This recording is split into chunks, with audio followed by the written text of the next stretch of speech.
పెద్దలరా మిత్రులరా అందరికీ నమస్తే. చిరంజీవి 70వ పుట్టినరోజు వేడుకలు సోషల్ మీడియాలో వైరల్ అవుతున్న పరిస్థితి మనం చూస్తున్నాం. 1955 ఆగస్టు 22వ తేదీన మెగాస్టార్ చిరంజీవి జన్మించారు. సో మొగల్తూరులో జన్మించినటువంటి చిరంజీవి కంటే ముందు కొనిదెల శివశంకర వరప్రసాద్ కాస్త మెగాస్టార్ చిరంజీవి తెలుగు వాళ్ళ ముఖ్యంగా ఆంధ్రుల అభిమాన నటుడే కాకుండా ఫ్యాన్ ఇండియా హీరోగా మనకు తెలుసు. అదేవిధంగా ప్రజారాజ్యం పార్టీని స్థాపించడం తర్వాత అనేక రాజకీయ ఒత్తిళ్ల మేరకు 70 సీట్లు వచ్చినా సుమారుగా 70 లక్షలకు పైగా ఓట్లు వచ్చినా కొన్ని ప్రత్యేక పరిస్థితుల్లో అది ఆగిపోయిన పరిస్థితిని మనం చూస్తూ ఉన్నాం. సో అయిన తర్వాత తను కాంగ్రెస్ పార్టీలో జాయిన్ అయిన తర్వాత టూరిజం మంత్రిగా సెంట్రల్ గవర్నమెంట్ టూరిజం మంత్రిగా పనిచేసిన నేపథ్యాన్ని మనం చూసాం యూపీఏ గవర్నమెంట్లో. సో అయిన తర్వాత అనేక సినిమాలు ఇప్పటికే ఆయన తీశాడు. 150కి పైగా సినిమాలు, 150 నుంచి 160 పరుగులు పెడతా ఉన్నాడు. కొత్త సినిమా షూటింగ్స్ జరుగుతూ ఉన్నాయి. సో చిరంజీవి అనగానే మనకి పాటలు, డ్యాన్సులు, ఫైట్లు పెట్టింది పేరు. సో ఆ డ్యాన్సులు స్ప్రింగ్ లాగా కదులుతూ ఉంటాడు. అది ఫిల్మ్ ఇండస్ట్రీలో చాలామందికి చిరంజీవి ఇన్స్పిరేషన్. చాలామంది డ్యాన్స్ మాస్టర్లు ఉండొచ్చు, కానీ దాన్ని స్క్రీన్ మీద చూపించేటప్పుడు డ్యాన్స్ మాస్టర్లు నటించలేరు. కానీ డ్యాన్స్ మాస్టర్లోని డ్యాన్స్ చేయరు. కానీ చాలామంది డ్యాన్స్ మాస్టర్లు చాలా సినిమాలు కూడా చేశారు, కానీ అంత స్థాయిలో రాణించలేదు. వాళ్ళకి డ్యాన్సులు మట్టుకోవచ్చు. కానీ చిరంజీవి అంటే నవరసాలు, బహుళమైనటువంటి నటన కౌశలం కలిగినటువంటి నటుడు. ఈ నేపథ్యంలో మొగల్తూరులో 22/8/1955లో పుట్టినటువంటి చిరంజీవి 22/8/2025కి వచ్చేసరికి 70 సంవత్సరంలో అడుగుపెట్టినటువంటి నేపథ్యాన్ని మనం చూస్తూ ఉన్నాం.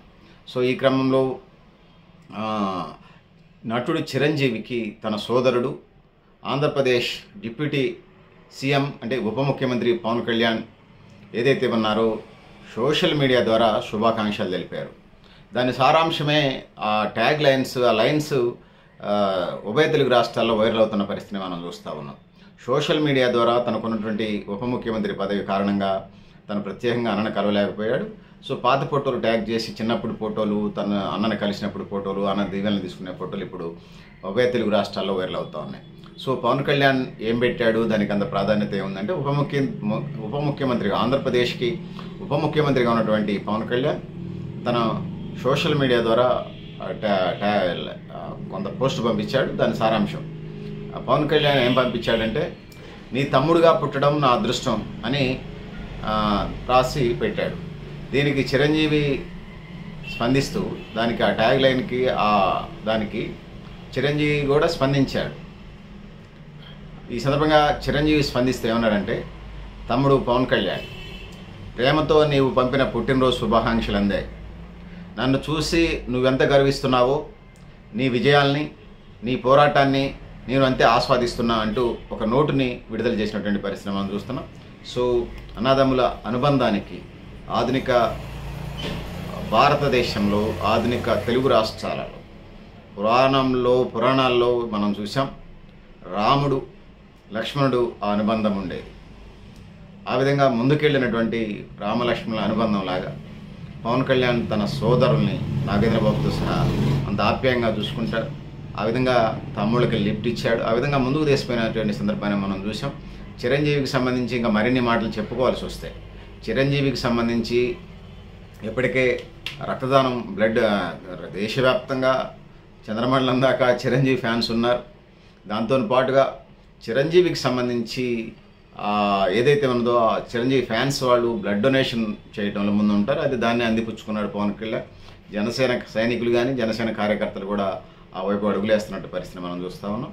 చిరంజీవి అనగానే మేఘా రక్తదాన శిబిరాలు, మేఘా హెల్త్ క్యాంపులు అవన్నీ చూస్తూ ఉన్నాం. దాంతో పాటు అపోలో వాళ్ళతోనే అంటే రామ్ చరణ్ వాళ్ళ మామగారు వాళ్ళు అపోలో హాస్పిటల్స్ రిలేటెడ్ కాబట్టి సినీ కార్మికులకు సంబంధించి దాంట్లో కొన్ని స్కీమ్స్ ద్వారా సినీ పరిశ్రమకు సంబంధించినటువంటి వాళ్ళందరికీ కూడా హెల్త్ కార్డులు ఇచ్చినటువంటి నేపథ్యాన్ని మనం చూసాం. అదేవిధంగా ప్రకృతి వైపరీత్యాలు వచ్చినప్పుడు చిరంజీవి దేశవ్యాప్తంగా కేరళలో దగ్గర నుంచి మొదలు పెడితే ఆంధ్రప్రదేశ్ దాకా దేశవ్యాప్తంగా ఎక్కడైనా ప్రకృతి వరదలు, సునామీ లాంటి సంఘటనలు వచ్చినప్పుడు చిరంజీవి మానవతా దృక్పథంతో తీసినటువంటి పరిస్థితిని మనం చూస్తూ ఉన్నాం. సో అందుకోసం సోదరులారా, సోదరిమణులారా, చిరంజీవికి సంబంధించి మనం చిరంజీవి ఎమ్మెల్యేగా గెలిచాడు, ఎంపీగా చేశాడు, కేంద్ర మంత్రిగా చేశాడు, ఫిలిం ఇండస్ట్రీలో చిరంజీవి నెంబర్ 1 అని మనం చెప్పొచ్చు. ఆ విధంగా ముందుకెళ్ళినటువంటి పరిస్థితి మనం చూస్తున్నాం. చిరంజీవికి సంబంధించి వాళ్ళ ఫ్యాన్స్ ఉభయ తెలుగు రాష్ట్రాల్లో ఇటు 33 జిల్లాల్లో ప్రస్తుతం ఉన్నటువంటి అక్కడ ఉన్నటువంటి 26 జిల్లాల్లో ఖచ్చితంగా ఉన్నది. చిరంజీవి ఫ్యాన్స్ ఉన్నారు. దేశవ్యాప్తంగా కూడా ఉన్నారు, దేశాల్లో కూడా ఉన్నారు.